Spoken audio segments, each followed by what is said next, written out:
Welcome to our Narcissistic and Codependent Society. I'm Steve Cooper, and with me is my wife Kim. The premise of this show is that our Narcissistic and Codependent Society creates not only financial irresponsibility and debt, but also emotional irresponsibility and debt. Kim, before we get started on today's show, let's talk a little bit more about that. Emotional debt. Now, what does that mean exactly? I mean, what would it look like to declare emotional bankruptcy?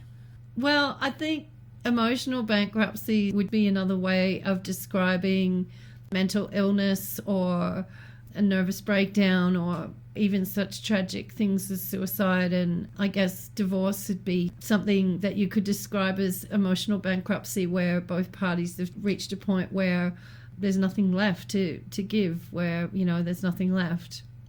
Yeah, we have a lot of people who write to us when they're at that point, Kim. They're sometimes in their second or third failed marriage before they realise they just can't jump into blaming the other person anymore in their life, and that they really have no idea how to get their emotional needs met.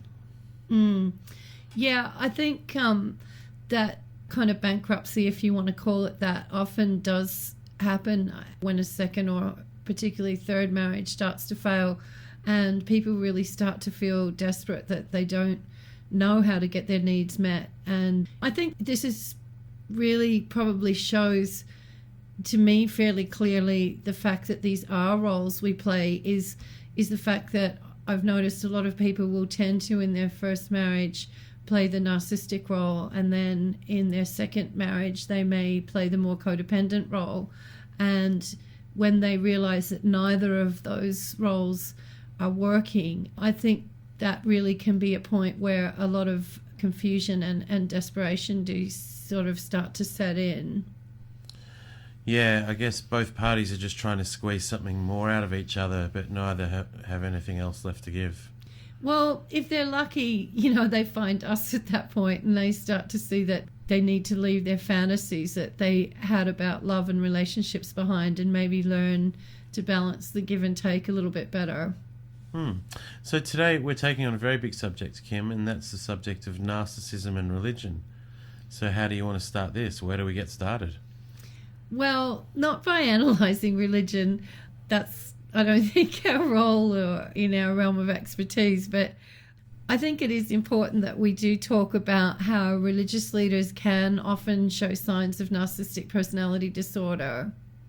Yeah, and a big part of narcissism is that inconsistency between a person's professed morals and their actual behaviour. Yeah. We've seen a bit of that lately with ministers, unfortunately, haven't we? We've had a lot of ministers' wives contact us over the years, writing to us, emailing us, saying that their husband's congregation would be shocked to know how their husbands really treat their families at home and in private. And of course, we've all heard and we all know about the misdeeds of certain clergy who profess celibacy but are in fact acting well outside of those vows and totally outside any moral decency as well. Yes, it's unfortunate but true. And I guess this really gets into a danger area with leadership in general, whether it's clergy or politicians or lawmakers or judges or police or even teachers, but anyone in a leadership role starts to believe that they're above the law and the rules don't apply to them. That's a point where this danger of this sort of double life kind of behavior really can come in. And these are really definitely signs of narcissistic behavior. Well, there's obviously some kind of serious wound there when this happens. Like in the current US presidential race, for example, we've got two candidates who are acting like they don't have to be accountable for some very serious basic stuff that they really should be very open and transparent about. I think it is important that the public is asking to maybe see Trump's tax returns and, wondering why Hillary's been let off on charges of some fairly serious things that other people probably would have gotten a lot more in trouble for. And, without taking sides in politics ourselves, I think these are questions that the public really does need to ask, because this really is at the heart of narcissistic behavior when people do start getting in that idea that the rules don't apply to them and that they're somehow above the law, and that this role of leadership that they're in is about superiority over other people, rather than it actually being in a more nurturing role or being actually about their responsibility towards the people that they're actually meant to be leading. So I guess in that leadership role with Trump and Clinton, I guess, is a good example. Maybe, you know, on a white, we can all relate to that because we all know about those people. But, you know, people in that leadership role within religion, within a church structure, it's a very similar situation where they're seen as leaders. They're expected to do a lot of talking to big crowds. And they're expected to carry with them a certain level of persona. And they have a lot of expectations on them, Kim. And surely that creates some kind of split in that narcissistic model that we understand. I think there is a little bit of conflict there in that role that that ministers have with their congregation. You know, there's on one hand a need for, you know, humility and nurturing and caring for their congregation's spiritual and often emotional and sometimes physical needs. And then there's also that need for them to be charismatic and be a showman, and that helps fill the collection plates and helps keeping people coming back to church. And so, you know, I think it really does take a special calling for someone to balance those two well. But I think it is very important that it is balanced and that people are careful whether they're religious or they're not religious, any leaders that we choose to follow, that we are careful to maybe not expect so much of the charismatic out of them, and you know, also understand that our leaders need to be people who are responsible and who are supportive of their congregation, and not just people that are up there to razzle dazzle us, because I guess, as you were sort of putting it, that does put a bit of pressure on them. Hey, yeah, well, there's a contract there, I think, that we could talk about, Kim, a little bit, and that is that we really shouldn't expect our leaders to be too much of that role, to be the evangelist all the time. Obviously, our leaders have to be left alone to be people as well, and we as supporters or followers, however you want to describe us who are not the leaders, we have a responsibility not to place too much expectation on them.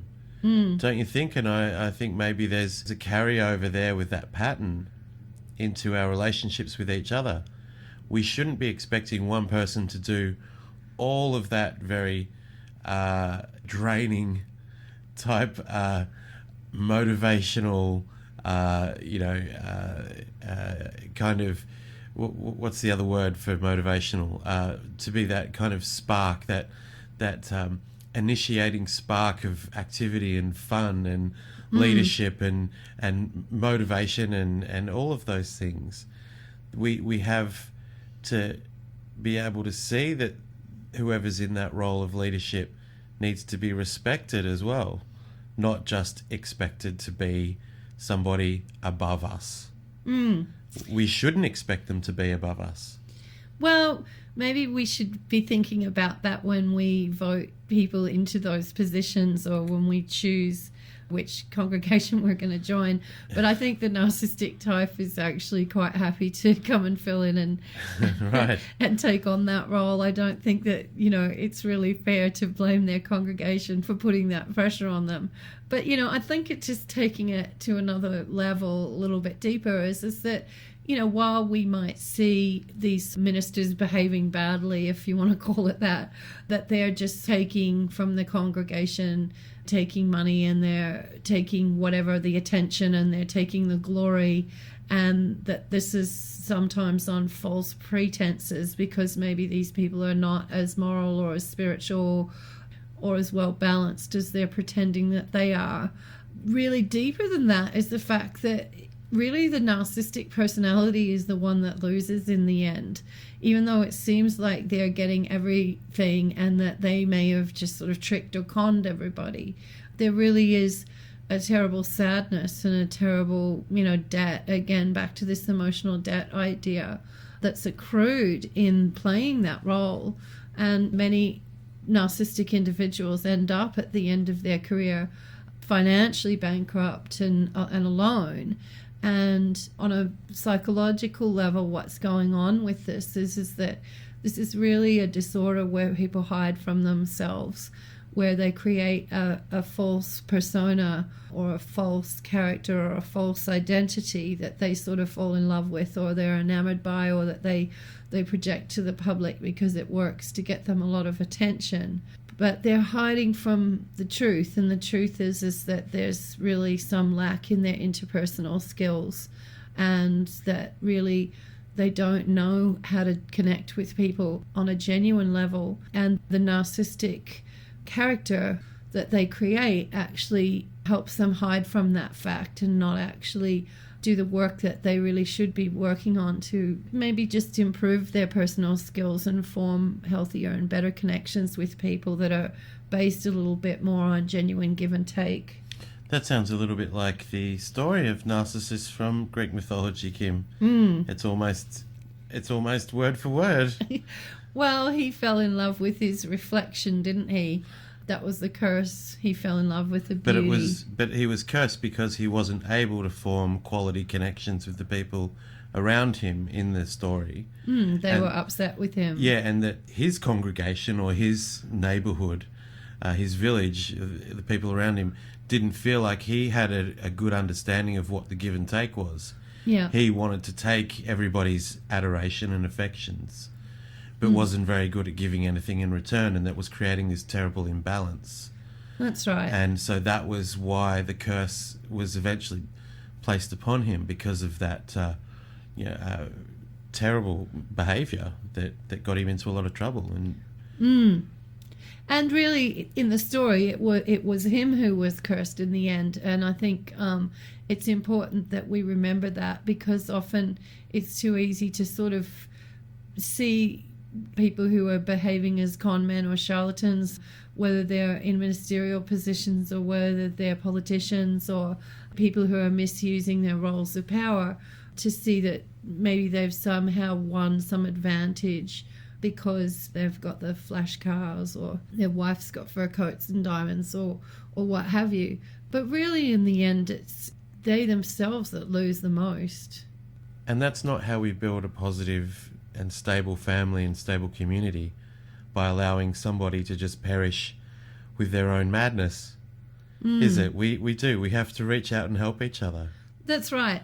But I think this danger can go right through into families, not just congregations and leadership, that people start feeling like they're above the law, or that their role isn't based on responsibility and nurturing, but their role is actually based on, because I'm the leader, I must be superior in some kind of way, right, and I'm just owed this respect. And maybe with religious leaders, they start to feel that rather than being called by God to the position, maybe they forget and start thinking that they are God. I'm not sure, but there is definitely a danger in that occupation, but it's obviously not the only occupation where there is this danger.